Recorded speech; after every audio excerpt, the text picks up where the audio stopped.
Hi guys, Aceface here. I've got a video on a little bit of tactics and a little bit of models. I want to look at the Hive Tyrant, and particularly the Flying Hive Tyrant. This is my model that I've just finished off, inspired very much by one model that was a Kit Bash model in one of the recent White Dwarfs. And also it's the same again as a model that Blue Table Painting did with their Tyranid Flying Hive Tyrant, and it's a representation of the Twin Link Devourers, two sets.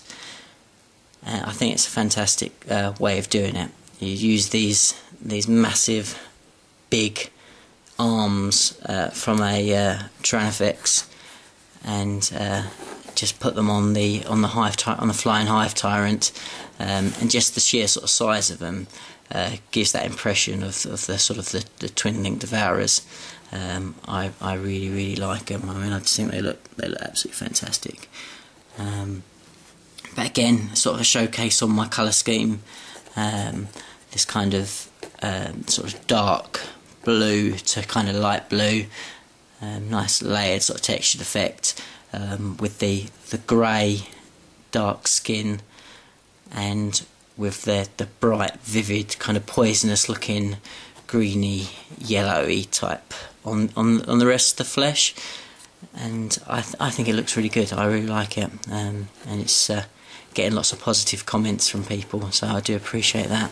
But yeah, this is my Flying Hive Tyrant. But what I wanted to talk a little bit about was how effective and how it is a good way of choosing to run your Hive Tyrant. I think with 6th edition that Flying Hive Tyrants are the way to go if you take them. I mean, I think that if you don't want to take a winged Hive Tyrant, I would then go for the Swarm Lord, just because his sort of psychic ability, his sheer strength in close combat makes him immensely tough, and he's a really good sort of character to take. He is expensive, but I would say if you desperately don't want to take a winged Hive Tyrant, pay the extra points and get a Swarm Lord in. And also with his huge range of synapse, is a great model to have, and a great unit to have in your army. But if you do go for a Hive Tyrant, I think Flying Hive Tyrant is the way to go, without a doubt. And you can put other weapons on him. You can make him a close combat beast, sort of give him Lash Whip and Bone Sword, or you could go sort of a bit more sort of heavy firing power and give him like a Venom Cannon.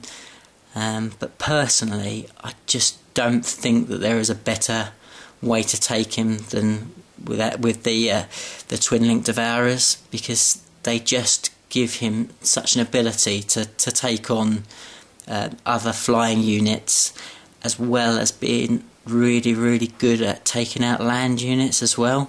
And because he's just naturally good at close combat, he'll still cause a lot of grief if you do decide to fly him in and take somebody on. He's still a really tough unit.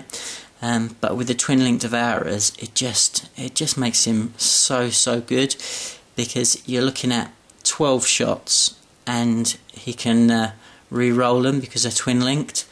So if you're taking on sort of aircraft flying units, you're going to find that with a strength 6, there's a good chance that even if you come across something that's a little bit too tough to penetrate, you are going to glance it to death.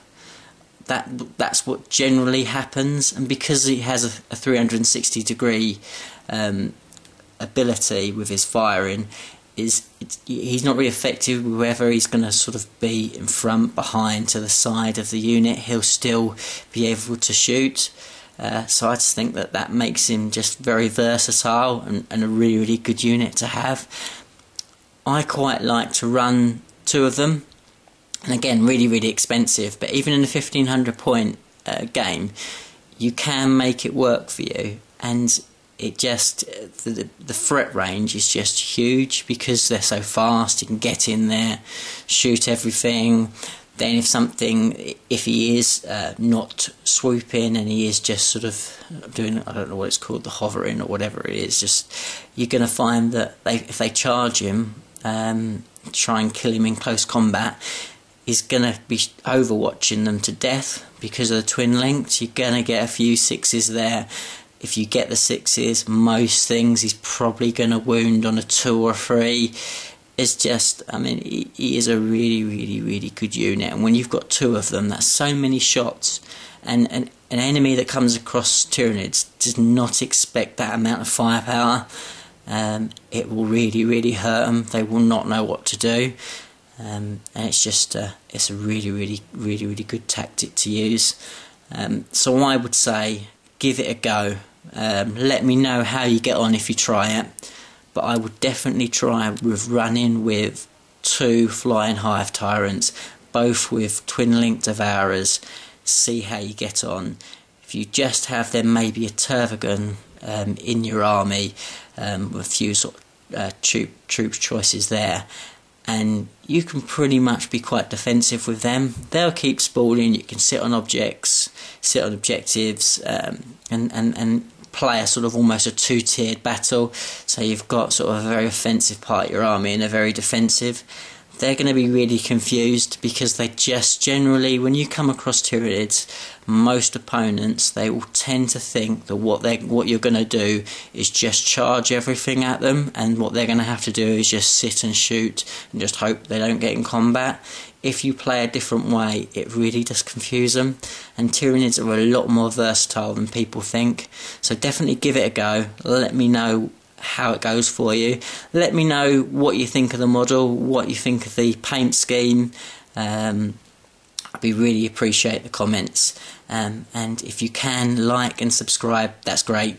There'll be more videos on the way. Let me know what sort of videos you like, what you don't like. It kind of helps me out. So thanks again, and I'll talk to you soon. Bye.